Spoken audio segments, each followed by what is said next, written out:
El teléfono sonó justo después del desayuno, su tono agudo atravesó el zumbido tranquilo de mi viejo refrigerador. Dejé mi taza de café en la mesa y contesté con los dedos entumecidos por el aire fresco de la mañana. Era la oficina del doctor Morales. Su voz era serena pero firme, confirmando lo que los últimos exámenes ya insinuaban: necesitaría una cirugía de tiroides el 15. Le agradecí, colgué y me quedé sentada un momento dejando que las palabras se asentaran. Mis manos rígidas por la artritis volvieron al teléfono.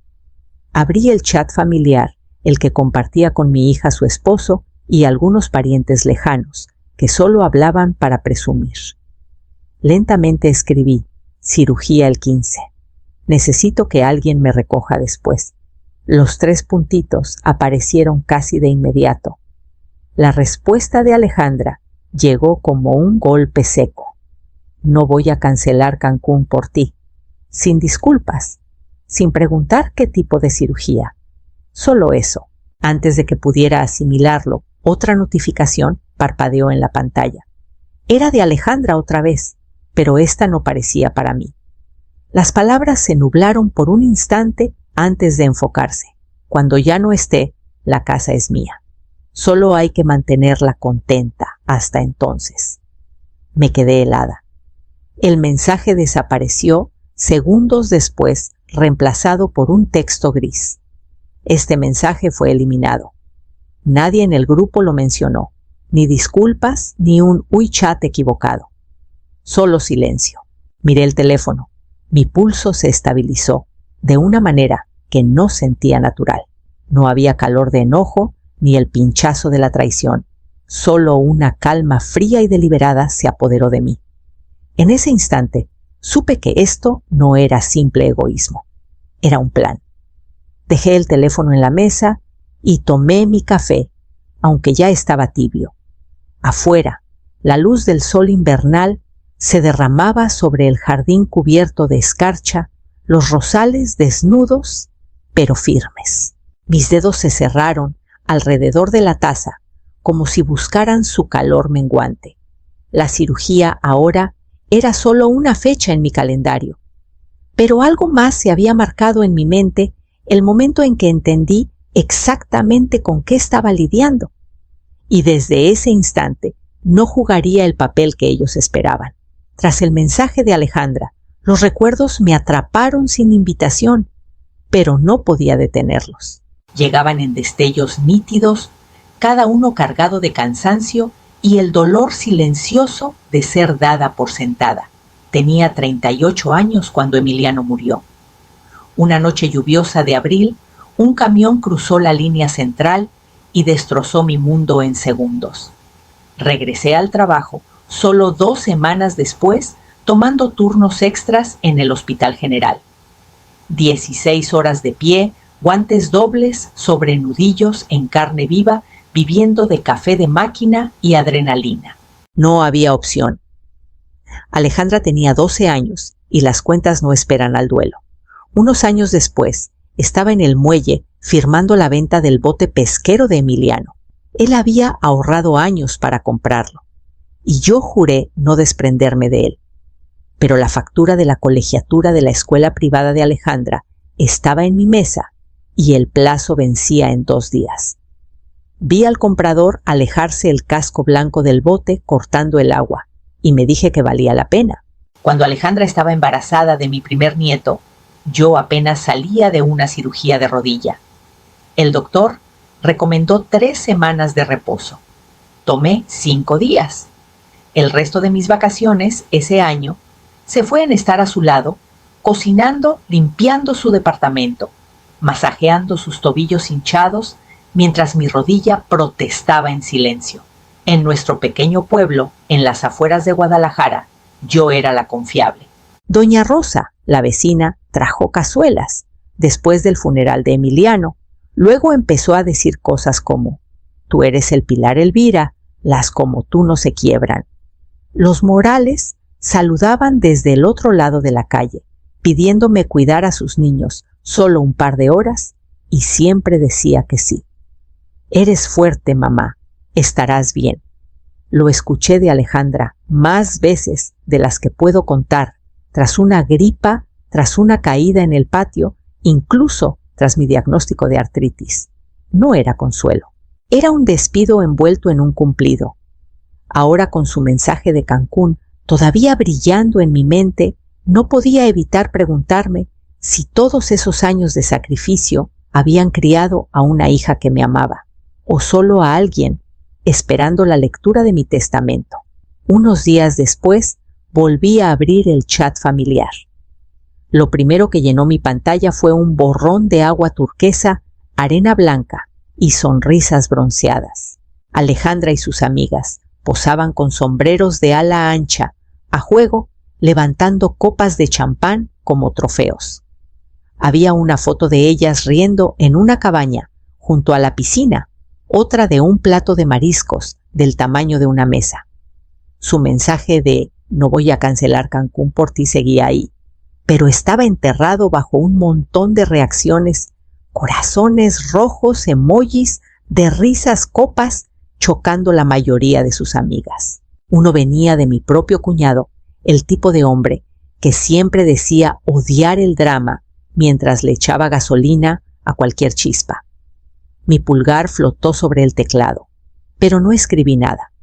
Solo miré la pantalla hasta que el brillo me hizo doler los ojos. Esa tarde fui al mercado. El viento atravesaba mi chamarra mientras metía una bolsa de arena para gato en la cajuela. Mi rodilla izquierda, rígida e hinchada, protestaba con cada movimiento. Cuando llegué a mi entrada, el dolor se había convertido en un latido constante. Hice una pausa a mitad de las escaleras, equilibrando las bolsas contra mi cadera para recuperar el aliento. Adentro la casa me recibió con silencio. Sin voces, sin pasos, solo el zumbido bajo del refrigerador y el tic-tac lejano del reloj de pared en el pasillo. Dejé las compras en la encimera y mi mirada se deslizó hacia la sala. Desde la repisa, la foto de Emiliano me miraba. Sonreía como siempre lo hacía cuando pensaba que iba a regañarlo, cálido, un poco pícaro, como si ya estuviera perdonado. Me acerqué, apoyando los dedos ligeramente en el marco. «Tú hubieras sabido qué hacer», murmuré mi voz, apenas audible en el silencio. El cristal reflejó mi rostro junto al suyo, dos vidas separadas por el tiempo, pero unidas por la misma pregunta que ahora pesaba más que las bolsas que había cargado. El teléfono vibró en la encimera y me giré hacia él. La llamada llegó justo después del almuerzo. Reconocí el número del doctor Morales y sentí ese pequeño nudo en el pecho antes de contestar. Su voz era firme, clínica, pero cargada con un peso que se hunde hasta los huesos. La biopsia confirmó carcinoma papilar de tiroides. Explicó el plan. La cirugía sería más invasiva de lo pensado. Tendrían que extirpar toda la tiroides, tal vez incluso tejido circundante. Terapia hormonal de por vida. Riesgos para mi voz, para tragar, para mis niveles de energía. Escuché sin interrumpir, tomando notas como solía hacerlo con las actualizaciones de pacientes en el hospital. Cuando preguntó si mi familia tenía dudas, dije que no. No le conté que no iba a compartir esto con Alejandra. Si no podía cambiar sus vacaciones por una simple cirugía, no se había ganado la verdad sobre el cáncer. Tras colgar me quedé en silencio un buen rato. Afuera, una nieve ligera comenzó a caer copos suaves, girando frente a la ventana de la cocina. Terminé mi té, enjuagué la taza y caminé lentamente al armario del pasillo. De la parte trasera del estante superior, saqué una caja ignífuga negra mate con bisagras rígidas por el desuso. La llevé a la mesa del comedor y la abrí. Adentro estaban los restos de una vida de trabajo, mi testamento, escrituras de la propiedad, una carpeta gruesa con cuentas de inversión que Emiliano me dejó. Cada documento olía ligeramente a papel y tiempo. Tomé una carpeta manila y la etiqueté con tinta negra, documentos finales. Dentro metí 2 pruebas nuevas, una captura impresa del mensaje de Alejandra sobre Cancún y el mensaje eliminado que envió por error.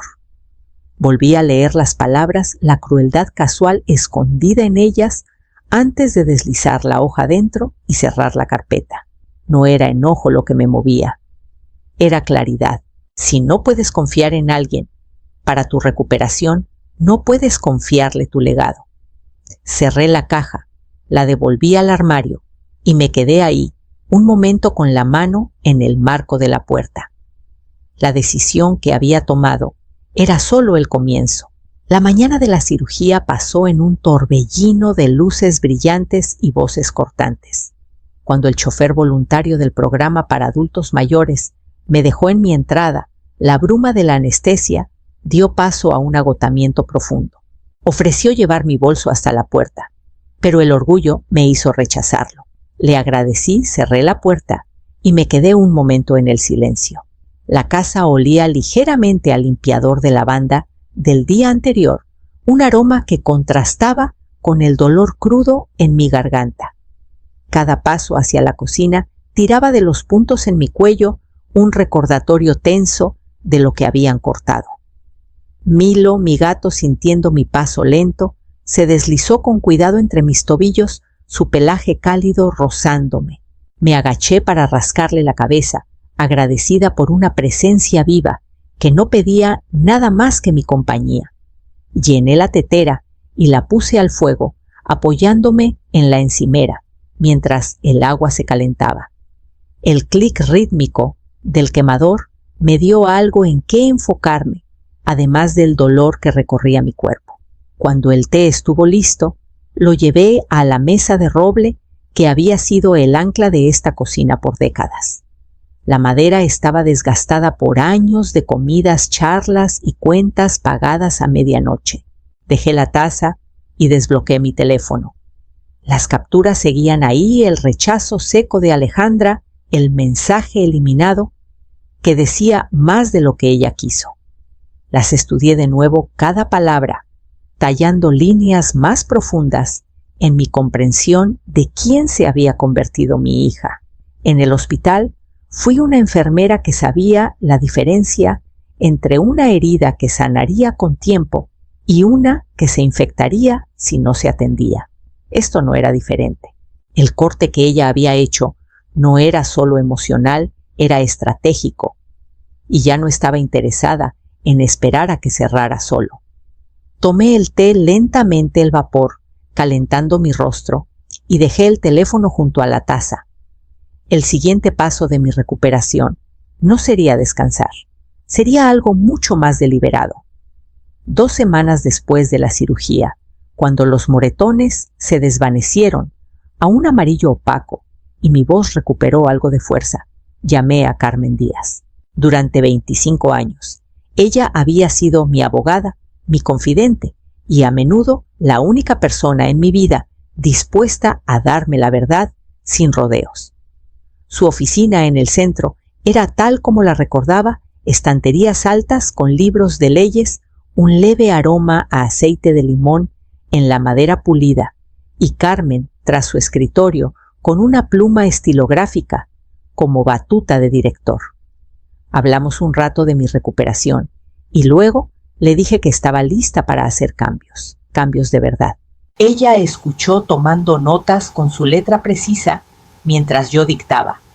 Alejandra Marlowe, mi única hija, heredaría exactamente $1. Junto a él una carta escrita.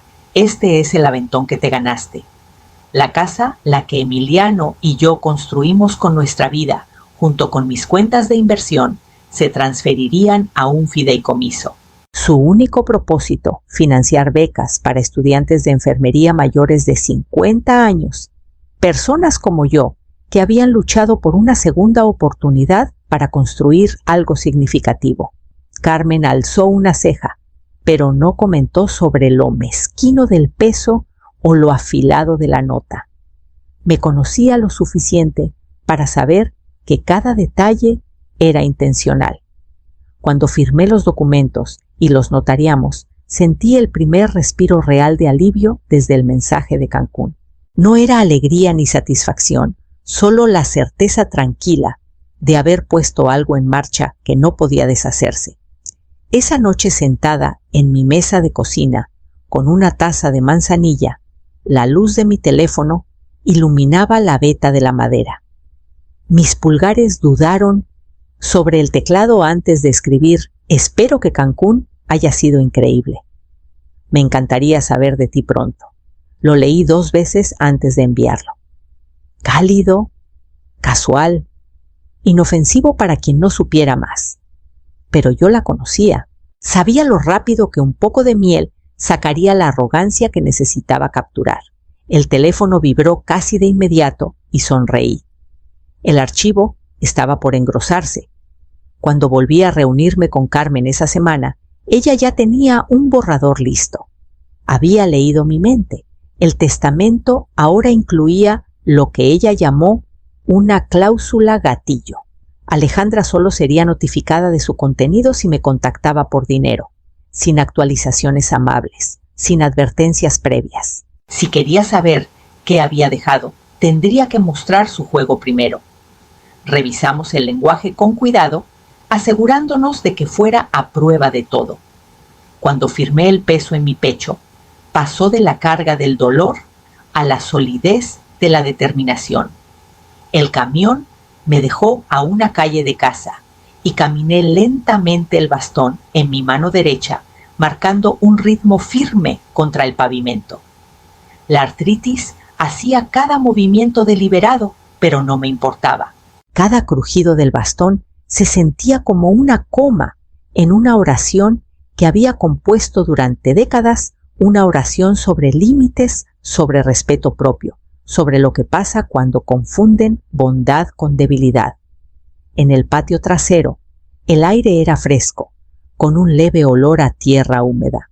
Podé las últimas rosas de otoño y arranqué hierbas de entre las losas, ignorando el pinchazo en mi rodilla. Doña Rosa saludó desde su porche y se acercó a la reja para contarme sobre las solicitudes universitarias de su nieto. Charlamos 10 minutos sobre nada urgente, el tipo de plática fácil que no deja huella más que un poco de calor en el día. La noche siguiente fui al bingo de la parroquia, las sillas plegables y el ruido de las fichas tan familiares como mi cocina. Me reí cuando alguien gritó bingo demasiado pronto y tuvo que sentarse avergonzado. En la superficie mi vida parecía idéntica, las mismas rutinas modestas, los mismos ritmos de pueblo pequeño. Pero por debajo el trabajo estaba hecho. Cada documento estaba en su lugar, cada condición escrita. La trampa ya no era una idea, era real y era paciente. Podía seguir viviendo como si nada hubiera cambiado, porque en los lugares que más importaban, todo ya lo había hecho. Y tarde o temprano llegaría el momento que esperaba. Pasaron casi 4 meses antes de que volviera a saber de Alejandra, aparte de las ocasionales publicaciones en redes de brunch, con champán y spas en resorts. Luego, poco a poco, su perfil cambió. Las selfies brillantes pararon. Los subtítulos alegres se volvieron escasos. Para cuando armé la historia, a través de vecinos y conocidos mutuos, el gran negocio inmobiliario de su esposo había colapsado y mal, del tipo que deja deudas y puentes quemados que no puedes disimular con publicaciones. Una tarde llegó un paquete a mi porche. Adentro había una bufanda de seda azul claro, del tipo que viene doblada en una caja demasiado grande. La nota estaba escrita con una letra cursi y dramática. Pensé que te gustaría. Para compensar no visitarte después de tu cirugía. Con cariño, Alejandra. Podría haber funcionado con alguien más. Pero al levantar la bufanda, un papelito cayó al suelo, el recibo de la tienda. Mi nombre no estaba, pero sí el número de mi tarjeta de crédito, una que usé para pagar una factura el año pasado, aparentemente copiada y guardada para momentos como este. Doblé el recibo y lo puse junto a mi taza de té, la seda cayendo como agua entre mis dedos. No había enojo esta vez, solo confirmación. Días después, el teléfono sonó. La voz de Alejandra era melosa del tipo que usaba cuando quería algo, pero aún no decidía qué emoción vender. Mamá empezó cálida. Me da pena pedirte esto, pero las cosas han estado complicadas. Solo necesito un pequeño empujón. Nada grande, unos 800,000 para salir del apuro. Sabes que te lo devolvería. Dejé que el silencio colgara un instante antes de responder. Déjame pensarlo. Sonó aliviada, confundiendo mi tono con duda. Nos despedimos y dejé el teléfono sin decir más. Luego busqué mi libreta de contactos, encontré el número de Carmen y marqué. Cuando contestó, no perdí tiempo en cortesías. Es hora, dije. Carmen no perdió tiempo. En una semana, el sobre estaba en camino, grueso, pesado e imposible de confundir con algo casual. Adentro, Alejandra encontraría 3 cosas. Primero, una copia certificada de mi Nuevo Testamento, el que le dejaba exactamente 1 peso, y una carta, en lugar de la vida que asumía, le caería en las manos. Segundo, capturas impresas de sus mensajes de Cancún. No voy a cancelar Cancún por ti. Y el mensaje eliminado sobre que la casa sería suya cuando ya no esté. Y tercero, la nota que escribí con letra clara y deliberada. Cuando más te necesité, elegiste la playa. Cuando tú me necesitaste, elegí mi dignidad. Imaginé su cara al leerlo, la incredulidad, el rubor del enojo, el cálculo de cómo darle la vuelta. La imaginé paseando por la cocina reluciente que tanto publicaba en redes, teléfono en mano, buscando un ángulo. Las llamadas comenzaron esa misma tarde. Primero un seco. Mamá, tenemos que hablar de esto. Luego mensajes. Creo que hubo un malentendido. Deberíamos vernos en persona. Para la noche su tono cambió a súplica. Por favor, llámame. Podemos arreglarlo. No respondí. A la mañana siguiente empezaron los correos, párrafos largos y enredados que mezclaban disculpas con acusaciones veladas. Leí los primeros 2 antes de borrarlos, sin abrir los siguientes. Desde mi sillón, junto a la ventana de la sala, vi el teléfono encenderse una y otra vez en la mesa lateral. Milo, ronroneando suavemente en mi regazo, se movió cuando tomé mi té en lugar del teléfono. El calor de la taza en mis manos era más firme que cualquier falsa calidez en sus mensajes. Al tercer día, abrí mis contactos, busqué el nombre de Alejandra y presioné bloquear. La pantalla se quedó quieta. El silencio era limpio, absoluto. Y por primera vez en meses, sentí la paz que no viene de la reconciliación, sino de cerrar una puerta que sabes que nunca debe volver a abrirse. 6 meses después, estaba frente a un edificio de ladrillo modesto en el centro de Querétaro, con un par de tijeras de mango dorado en las manos. El letrero sobre la puerta decía Fondo de Becas para Enfermería de Querétaro, Oficina Central. A mi alrededor, estudiantes de enfermería de todas las edades, algunos con canas, otros equilibrando clases con hijos pequeños, se reunían con abrigos y bufandas, sus rostros llenos de expectativa. Llevaba un vestido azul marino y un collar de perlas que Emiliano me dio en nuestro 10º aniversario. El viento era fresco, pero traía el calor de algo ganado. Cuando las cámaras me enfocaron, sonreí y hablé al micrófono. La lealtad con Mencé se demuestra en las horas más duras, no en los días más fáciles. Estas becas son para quienes ya han probado su fortaleza no con palabras, sino con hechos. No mencioné a Alejandra. No hacía falta. El aplauso creció entre la pequeña multitud, el sonido rebotando suavemente en las fachadas del centro. Corté el listón y los estudiantes vitorearon, mientras las puertas se abrían detrás. Entraron a ver la sala de estudio, la biblioteca de recursos, la pequeña cocina con café y bocadillos donados. Me quedé afuera un momento más, viéndolos tomar el espacio como si siempre les hubiera pertenecido. Camino a mi coche, mi bastón marcaba un ritmo firme contra la banqueta. El cielo era el azul pálido del invierno tardío y respiré el aire fresco, lentamente dejándolo asentarse en mis pulmones. Mi bufanda se movió con la brisa y mis dedos rozaron la cicatriz, apenas visible en mi garganta lisa, ahora casi invisible, a menos que supieras dónde buscar. Era más que una marca de cirugía. Era un recordatorio de que había sanado 2 veces, una en mi cuerpo y otra en mi alma. Abrí la puerta del coche, miré una vez más la oficina bulliciosa detrás de mí y no sentí ningún apego por lo que había dejado atrás. Sané la herida en mi cuello y corté la podredumbre de mi vida.